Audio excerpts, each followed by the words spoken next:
I'm here today with Miranda Bayard Clark, and she is a licensed therapist turned coach, the founder of the Baby Ready Blueprint.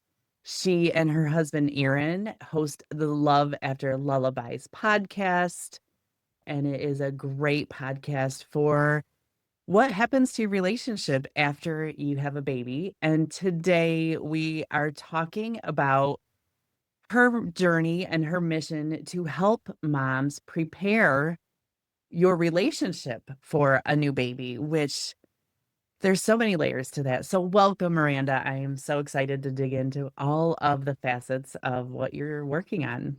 Thanks so much for having me. I love being on the opposite end of podcasting. I don't get to very often, so this is fun. I know it's so fun. Tell me about your podcast, or talk a little bit about how this whole thing started with you, because you are initially a relationship therapist. Hmm.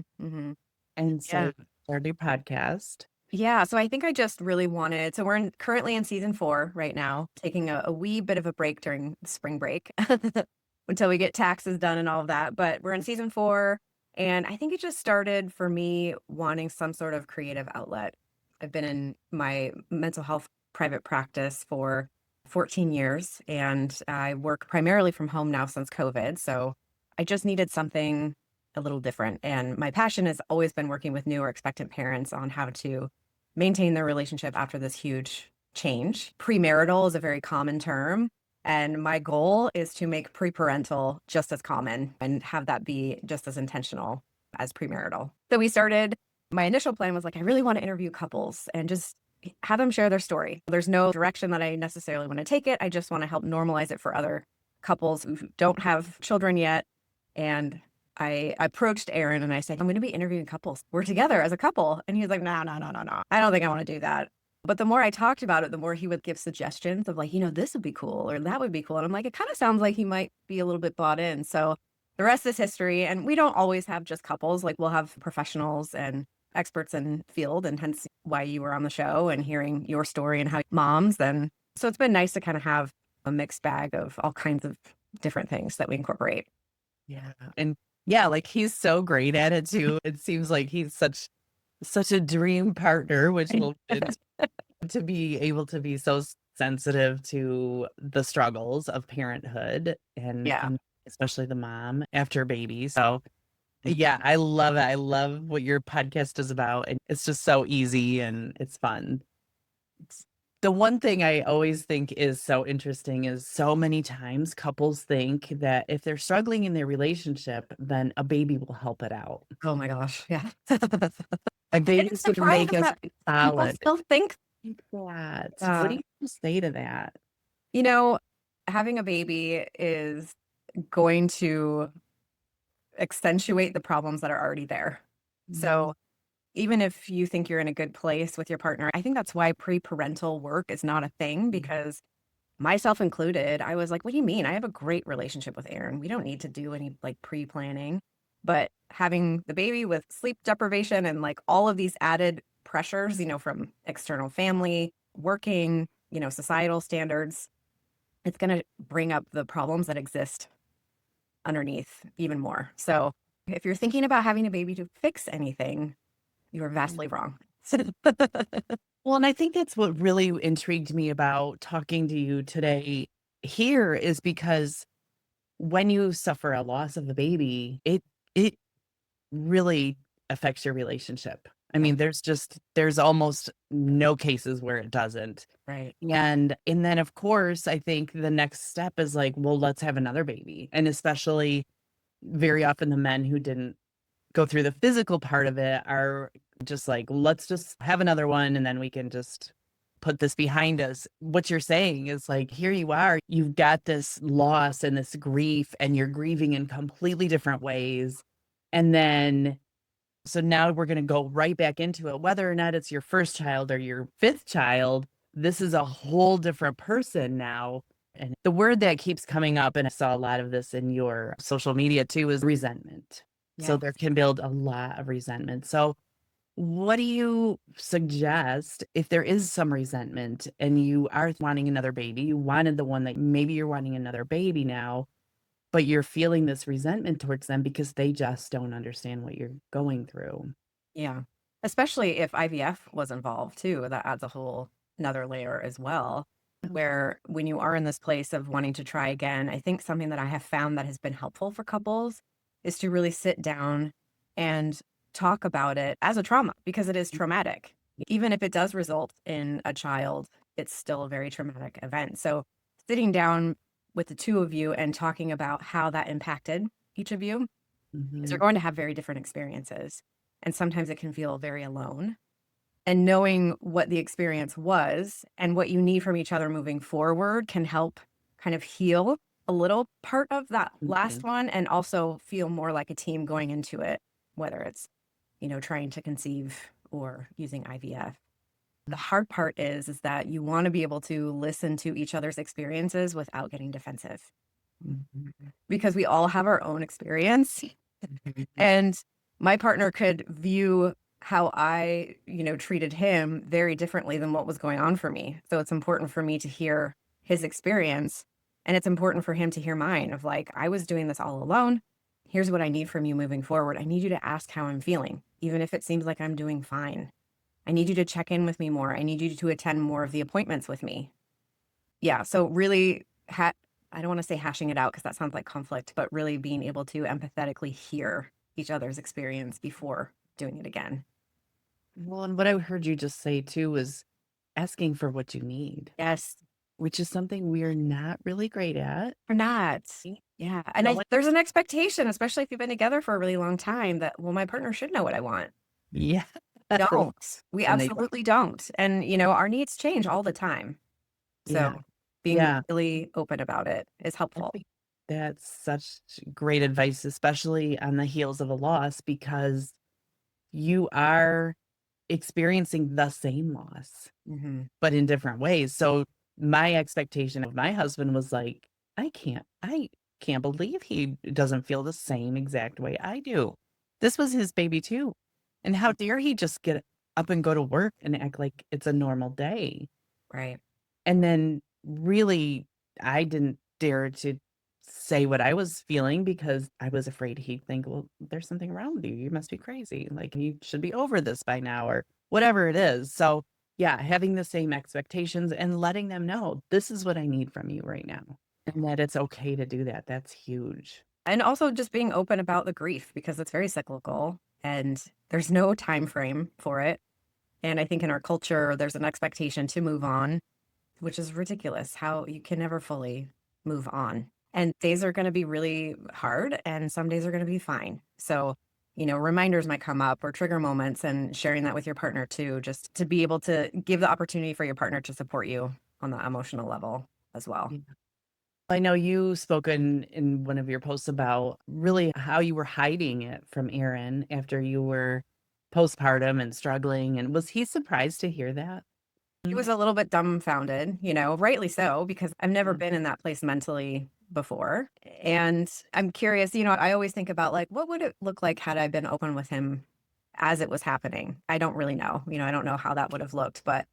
And like I mentioned in the post too, of like, even if we had talked about it and I educated him more about postpartum versus Mm, baby blues versus depression versus postpartum psychosis, I still may have experienced the same emotions and things. However, it would have been, so much more of a team and I wouldn't have felt so alone and the shame probably hopefully wouldn't have been as bad as it was. well, but I think that's the basis for what you do, right? I mean, having those kinds of conversations when you're postpartum and you're hormonal and you're exhausted and baby on your boob most of the time, like Yeah. it's just not realistic to have those kind of conversations, even if you would have wanted to. You probably didn't even have the energy to, which is why you are so passionate about pre-education versus Yeah. waiting until things are burning down around you. Yeah, exactly. I mean, and a lot of times people think, oh, well, pre-parental, like planning before baby is just, for example, making a chore chart. It's like, great, we have this assigned, who's going to watch the bottle parts, who's going to do the nighttime feedings, who's it all laid out, right? Mhm. All that's going to go out the window And don't get me wrong, I'm for chore charts. I'm for discussing chores because if anything, it offers communication, and anytime we can communicate, thumbs up on that. But the work I love to do is identifying with a couple, what is your conflict pattern? How do you have conflict? Who brings it up and how? How does your body respond? So really taking a deep dive into their specific pattern opens up so much more awareness for when things start to go down that direction. That's the pre-planning. We've talked about this with Miranda. Like, I tend to withdraw. You tend to advance or be the aggressor. We're in the pattern again. And then now we have these tools to kind of work through it. Because you're right, when you are sleep deprived and your hormones are going crazy, there's no way your brain is fully functioning. No, at that point, you're not like, let's sit down and make a chore chart. Right. No one gives Let's crap about analyze it. how we're reacting right now. Heck no. Right. Yeah. Survival. I love this. It's really not, the pre-planning might be some physical operative things that you could be doing to help each other out, but it's really about analyzing, how do I show up in these times when things get stressful? Because knowing that they're going to be, even with the most perfect scenario, it's the baby you've always wanted, everything's amazing, even then it gets tiring and stressful. Yeah, and things happen we have no control over, hormones for both men and women. Men experience a change in hormones as well. And it's out of our control. So we want to be as prepared as possible and know that just assume it's going to be a challenge. But one you could get through together rather than feeling so isolated. Yeah. Because even at the worst times, you normally do manage to get through it, but it could be so much easier. So how far ahead do you think someone should start this pre-planning? That's a great question. I mean, it could be as early as just thinking about starting a family. If you wanted to get that early, that's completely fine because, in every relationship, you're going to have a conflict pattern. In every relationship, you have extended family members. You could talk about boundaries or, family lineage. And, there's a lot of things that you can uncover together. But, I've had couples when I used to do in-person workshops a long time ago. I've had couples that were very newly pregnant and ones that were just about ready to pop. So, and also, there is an aspect of you could do this work after baby has arrived, although that does offer a little bit more challenge and kind of a different direction, but it can be done. So if you could pick an optimal time, would it be 3 months, 6 months before, 2 months? Yeah, I would say 3 to 6 months sounds good. That would be a sufficient amount of time. If something comes up that's a little bit more raw, you have some adequate time to work through that. Right before you're expected. You don't know when your baby's coming. Babies come when they come. Only they know. So even 3 months could be a little pushing it, Yeah. 6 might be more of an optimal time. Yeah. When you're a brand new parent and you didn't have a great experience being a child, Yeah. and then is this something that can help you kind of recognize those patterns, break those patterns, because you don't want to be a parent like you were parented? Is this kind of work really important for breaking those cycles before you even become a parent? It can be really helpful. I think this particular generation has an added challenge of reparenting our inner child while also parenting these children. So I saw this post, I can't remember, I don't know who started this post, but it very much struck a nerve with me of we're the bedroom generation raising living room kids. Meaning that we were encouraged to go play, go outside, go do your thing away from the adults. Yeah. And now we're incorporating the kids in more family activities. Our living rooms are full of toys, Yeah. So some of that stuff I know for me and for Aaron, noise is triggering for both of us, right? Because we were very much quiet kids. So, and we have one in particular that is quite loud. And so we have to catch ourselves of like, nope, this is old stuff. This is my inner child feeling like afraid that she's going to get in trouble for being too loud. So recognizing some of how we were raised and how we want to raise our children, and that no matter what we do in preparation of that, it's still going to come up for us of different triggers.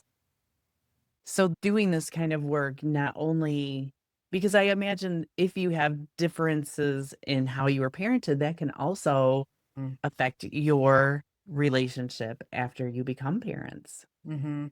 Especially around extended family relationships, talking about, who's gonna be at the birth, what are visits going to look like afterwards? What are your boundaries around vaccines? That's something that I've talked with a lot of couples around. Yeah. Um, grandparents have a lot of advice. Yeah, they do. And a lot of things, well, we didn't do that with you and you turned out fine, or what are Right. you know, I was told by my mom that I pick up my child too much. I'm like, Yeah. what do you mean? She Yeah. wants me to hold her. She's a baby. I'm gonna hold her.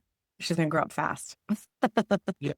And I understand where she's coming from with an aspect of, wanting to teach independence and, but there's a lot of things that you need to talk about with your partner as well of what are you comfortable with? What do we want to establish as our values as a family unit now? We're now a we. And there could be a lot of friction there, Yeah. as far as difference of not only how you're being raised, but boundaries around family members. And so one of my favorite tools that the Gottmans coined it, but it's a compromise wheel. So you have like two circles. There's a big one and then a little one in the middle. And the outer circle is the things that you can compromise on. The inner circle are the things that you're not willing to budge. And those are usually attached to core values that have a deeper story. So talking about the deeper story is where that work is.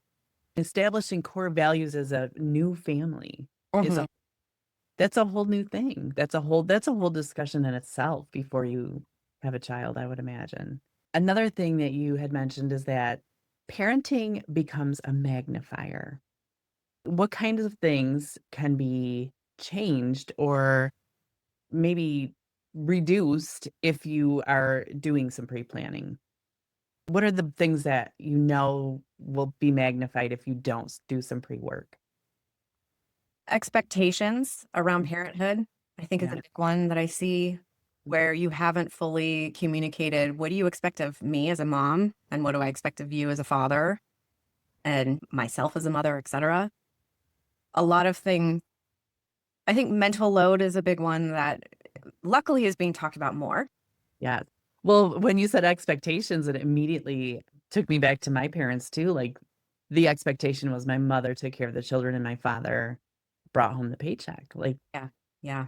that was a given in that generation, but it's very different now. So that would be a great conversation to have. Yeah. And unfortunately, things are still very genderized the way our Mhm. society is set up. There's a tendency for, in heterosexual relationships to like go to the extreme genderized, women have a circle, typically a circle of other women, whether it be sisters, friends, mothers, grandmothers to help care for her and the baby. And Mhm. which can feel like the men is being boxed out a little bit. So they're like, well, I know what I'm good at and that's working. So I'll just work more. And then in that shift, we have a much bigger disconnect now. So talking about that of like, this could happen and it's no one's fault. It's just the way our society is set up, this Yeah. capitalist, patriarchy that we live in. So really being open about that and giving the language of if it feels like some of your values are being tarnished in a way or violated, how are you going to bring that up in the Mhm. moment? Um, there was a big loss of both me and Aaron. We kind of lost sense of ourselves around working out. That was our biggest conflict struggle. Working out. Who gets to work out? Who gets to go to the gym and have that time? And I took the martyr role of like, it's fine. She won't take a bottle. I'll just stay home. You Oh, go. yeah. I'll be fine. I'll figure it out, And then it turned into like, now I have resentment towards him. Oh, I'm having deja vu myself Oh, right yeah. now. Yeah. Yeah. Yeah. Couples that do get into that battle of like, well, you get to do this and I had to do this and I can't do this because you're doing this. And it's Keeping. the competition. Yeah. Yeah. Yeah.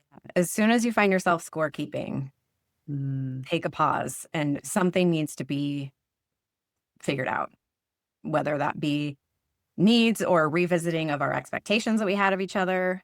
Scorekeeping is a good red flag, and it's a nice, like, mild one. Okay. As soon as you start kind of keeping track of things, like, okay, something's off kilter, let's touch base again. That's a good indication that you need to just stop right where you are, Mhm. take a breath. You may not know how to fix it right away, and that's okay. I'm Yeah. such a big fan of, like, I'm finding myself scorekeeping right now, and that's just where I'm at. How are you doing? And it just opens up the door. I'm such a late processor. It takes me so long to figure out, why am I upset? Yes. What's tapped into me that's, like, so What is it? upsetting? I can feel it, but I have no idea what it is. Right. Yeah. And so I've just learned to be like, I'm really upset. I'm really grouchy, or like my feelings are hurt and I don't know why yet. Mm, And that's okay. You don't have to know why yet. And it's just keeping that line of communication open. yeah. Sounds so elementary, but it's all about communication. But it is. I know it always comes back to it, doesn't it? Yeah. Yeah. No, if we just were better at that. So yeah, as far as like what could be alleviated, there's a lot of, like, your original question, talking about expectations is a big one. I love this metaphor too. It kind of helps for me solidify what it means for expectation. If Aaron and I decided, let's go out to a restaurant, and we've got, let's say our kids are younger, and we're like, let's go out to a restaurant. It's Friday. I don't want to cook. It'll be fun. The kids will have fun. They'd have a little coloring thing. It'll be so great. We can relax, have a cocktail. We go to this restaurant. Our expectations are pretty damn high having little kids, right? Like, okay, the kids they don't want to sit. They've been maybe sitting all day in school, or they're starting to act up. And meanwhile, we're getting frustrated with each other. But if we go into it saying, like, hey, let's go out, the kids might be a wreck, but I don't know, let's give it a shot. Maybe they'll be fine. Like, our expectations are a lot lower. Yeah. So that gap between high expectation and reality, that's the frustrations. If you have really high expectations, reality is going to set in. You're going to be more frustrated. Well, I don't know if you have a module in your new course that you are going to tell us all about, but I have a suggestion, and it's called having a sense of humor, because I think that is how our family survived those days. I remember my grandmother, she used to laugh at the craziest ideas, because I'd have these beautiful dreams of, we're going to go strawberry picking, and then we're going to come home and we're going to make homemade jam. And it was a dump fire by the time the day was done. And but it didn't stop me from dreaming about it. And then the whole way through, I think secretly she just couldn't wait to hear the story behind it, because it never turned out that way. And it was always just, we just had to have a sense of humor. Yeah. Yeah. Humor is so helpful in any situation, conflict especially. I always have couples come up with a name of once we identify their conflict pattern, then we name it. Oh, I love That it. does, like, one of two things. One, it externalizes it, where it's not me against you, it's now us against this thing. Yeah. And if you can name it with something funny, it adds levity in the situation. Some couples have come up with vegetables, like eggplant. We're in the eggplant again. Or I'll just throw something out there that's like, oh, okay, kind of reset you a little bit. Signal. Yeah. I love a good code word for anything. That's good. What are you seeing that's a gap? And what are your plans to bridge that gap with couples communicating and getting themselves on track before they even start their family? It sounds so basic, but there's just so much to communication. And I think we each go through our own separate experiences once we become parents. And sometimes it was really hard for me to communicate to Aaron that I'm having trouble bonding with our first child because we are having trouble breastfeeding. So I just kept all of that in. So really being able to be vulnerable, which is kind of, scary sometimes, to share your experience and how that is impacting you and how it's potentially impacting each other. There's a lot to talking and communicating, but if you stop, then you start creating your own stories in your head. And then the stories then translate to resentment down the road. So yeah, I would say that's a big gap, Well, how much of it too is, when you were saying that about the breastfeeding too, like almost you feeling like you're a failure. Oh, yeah. You're feeling like you're a failure at motherhood, and the fear of saying that out loud. What if he agrees with me? What if my fear that I'm being a failure as a mother is real, because he's going to say, yeah, you're right. Mm. I can see it too. And then what happens? We got bigger problems. Yeah. Face. Yeah. I mean, chances Right. are they're Sure. not Yeah, going yeah, to. yeah. But I just think in your Yeah. mind, that's where you go. And so then you go into this whole like, well, I have to be superwoman and I have to do all the things right and I have to prove that I'm as good of a mother as I think I am. And then you just, yeah, the communication stops because it's not real. Right. I love this idea of sharing the story, sharing that like this story that's saying, oh yeah, Yeah. he's also going to think you're a bad mom, of like coming up to him and Yeah. saying, I'm really struggling because I feel like I have some things to share with you, but I'm afraid that you're going to see me as a bad mom. Yes. You don't have to go into it quite yet. Like put your toes in the water to see how your partner is going to respond. Give them the opportunity to be like, I'm here for you. What of course you're not a bad mom. Are you kidding? I get to see you every day. You're like glowing. You're doing all these, give them the Exactly. opportunity. And then you can kind of go a little bit deeper. Also, a big thing that I'm seeing too is that there is a desire to want to be open and vulnerable to our partner, but especially in heterosexual relationships, men are very good at fixing things. That's what they've been structured and taught to do in life. Yeah. And for women, I'm speaking stereotypically, of course, No, women, we have been taught to please, to people please, to be nice, to share, to empathy is a big part of us. So when we're seeking empathy and it's being met with, well, here's what you got to do, then it's like, this is not more disconnect happens, then we tend to retreat more. Yeah. So really teaching the couple how to be empathetic and tell them ahead of time, all right, Aaron and I have this thing because we went through this even though I'm a couples therapist, where I would go to him wanting emotional support and empathy and he would fix it. Oh, here's what we got to do. And I'd be like, no, this is not what I need right now. So we've learned where I come to him and I say, hey, I need to just verbal vomit to you for a minute. Or I'll come to him and say, hey, I need help with something. He knows exactly how to show up for me in that moment. So good. I preach the same thing. Yeah. Yeah, because truly, like, they would love to just come in and fix and just tell you all the reasons why it happened and how to feel about it and all the things and make it all better. Mhm. But yes, go right in with like, I just need to say this, and I still do. This is a skill I still do. I just need to say this, and I need you not to fix it. Yep. Just need to say it to you because I Yep. can only say this to you. But Uh-huh. don't expect you to have a solution for me. And that is huge Yeah. because then they know. Yeah. Then they know if they do have one, they keep it to themselves or whatever it is, or they don't have that urge to just question and fix because that is 100% they think their role.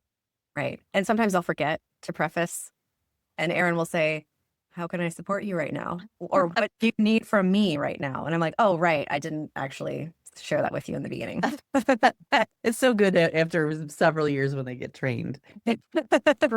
Gosh. Well, good. Well, tell us how someone can get help from you if they know this is definitely something that's needed in every scenario before you become a parent, because you have this, again, this magical vision of what parenthood is going to be like. Mhm. And yet, be disappointed at Mhm. least for a while until you get your feet on the ground. So, how can we minimize that? So I've got a couple of things. As you mentioned in the beginning, the Baby Ready Blueprint is kind of the creme de la creme, very personalized program for you as a couple. So it's 6 individual sessions with me, and then each session is a different topic. And then at the end, I give you a blueprint per se, like a summary of all the stuff we talked about, your conflict pattern, um, all the communication tools that we will talk about, boundaries around family, etc. If you're not looking for that sort of investment, I am starting a course that's actually going to launch next month. So April 2026, whenever you are listening to this, called Us Before Baby. And I'm only taking 20 couples right now because this is a founding course. And in the fall and winter, I'm going to create more of a evergreen course that can be easily accessed, but it's more video based rather than the Baby Ready Blueprint is personalized individual one-on-one. So the Us Before Baby program is go at your own pace modules. You'll have one session with me. There'll be extra bonus stuff around recipes, for postpartum to help with mood, etc.